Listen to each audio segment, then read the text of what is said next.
আর অভ্যন্তরীণ দিক ঠিক হওয়ার জন্য হাদিসে জিবরাইল রাসূল শিখাইছেন, আনতাবুদাল্লাহা কাআন্নাকা তারাহু ফাইন লাম তাকুন তারাহু ফাইন্নাহু ইয়ারাক। অভ্যন্তরীণ ঠিক হওয়া বলতে উভয় দিক ঠিক হইলে নামাজ ঠিক হইল। দুই দিক ঠিক হওয়ার নাম নামাজ ঠিক হওয়া। দুই বস্তুর সমন্বয়ে যদি কোনো বস্তু হয়, একটা ঠিক হইলে অন্যটা যদি ঠিক না হয়, মনে করুন নামাজের ওযুর মধ্যে 4 ফরজ, কেউ যদি ওযুর 2 ফরজ আদায় করে আর 2 ফরজ আদায় না করে, ওযু অর্ধেক হলো না, এমন কোন কথা আছেনি যে আসার নামাজ 4 রাকাতের 2 রাকাত হলো আর 2 রাকাত হবে না? না, ওযুর 4 ফরজের 2 ফরজ মানলেন আর 2 ফরজ মানলেন না। যেই 2 ফরজ মানলেন ওই 2 ফরজ মানাটাও মানার মধ্যে পড়লো না, তার মানে আপনার ওযু হই নাই। দুই দিক ঠিক হওয়ার সমন্বয়ে নামাজ।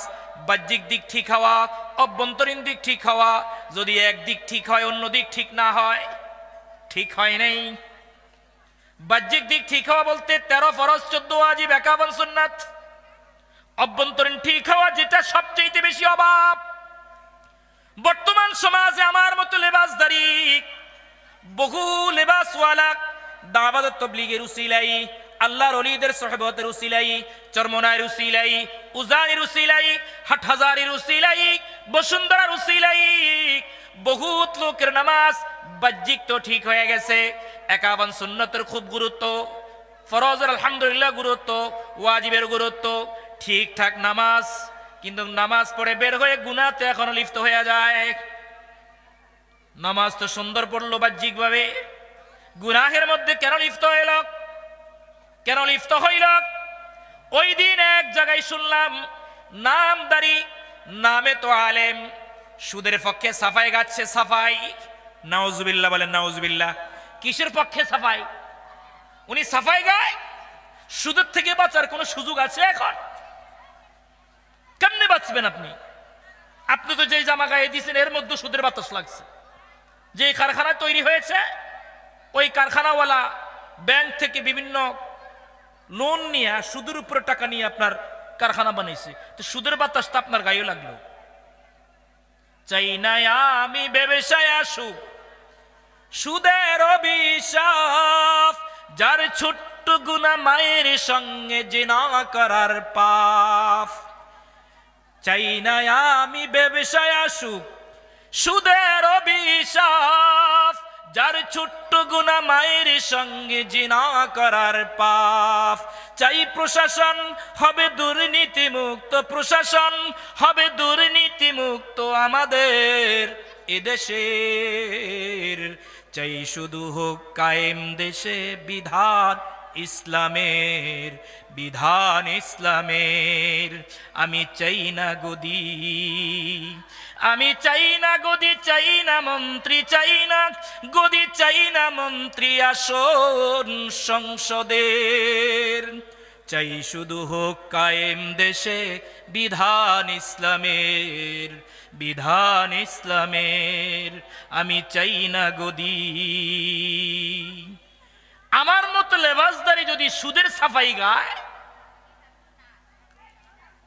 নামাজের বাহ্যিক তো ঠিক, ফরজ ওয়াজিব সুন্নাত সব ঠিক রেখা নামাজ ঠিকঠাক মতো আদায় করার পরেও কেন গুনার মধ্যে লিপ্ত? একদিক ঠিক হয়েছে, বাকি দিক ঠিক হয় নাই, অভ্যন্তরীণ দিকটা। দুই দিকের সমন্বয়ে নামাজ ঠিক হওয়া। অভ্যন্তরীণ দিক ঠিক হওয়ার ব্যাপারে রাসূল হাদিসে জিবরাইল বলছেন, নামাজে যখন দাঁড়াইবা, আনতাবুদাল্লাহা কাআন্নাকা তারাহু, হাদিসের মধ্যে আসছে তুমি নামাজে দাঁড়াইলে নামাজে তোমার নজরকে সিজদার জায়গায় রাখো, নজর সিজদার জায়গায়।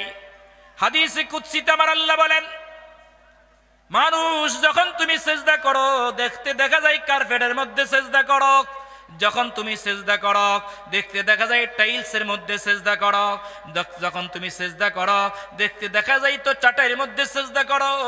আল্লাহ বলেন আরে বান্দা, চাটাই ফ্লোর আর টাইলসের মধ্যে নয়, তোর সেজদা দেওয়াকালীন সময়ে তোর কপালের নিচে আমি রব্বুল আলামিনের কুদরতি পাখানি তখন বিছা থাকে।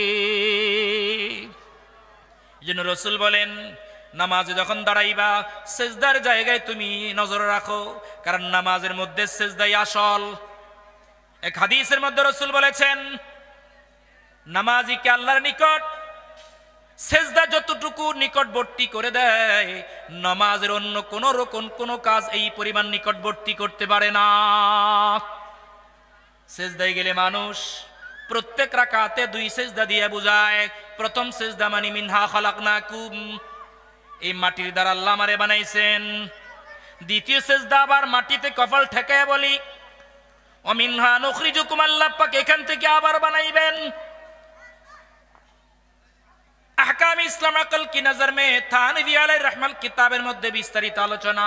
প্রত্যেক রাকাতে রুকু তো একটা, সেজদা কেন 2টা? প্রথম সেজদা মানে মিনহা খালাকনাকুম, আবার সেজদা বুঝায় ওয়ামিনহা নুখরিজুকুম, এই মাটির দ্বারা তোরে বানাইছি, যেই জায়গার মাটির দ্বারা বানাইছি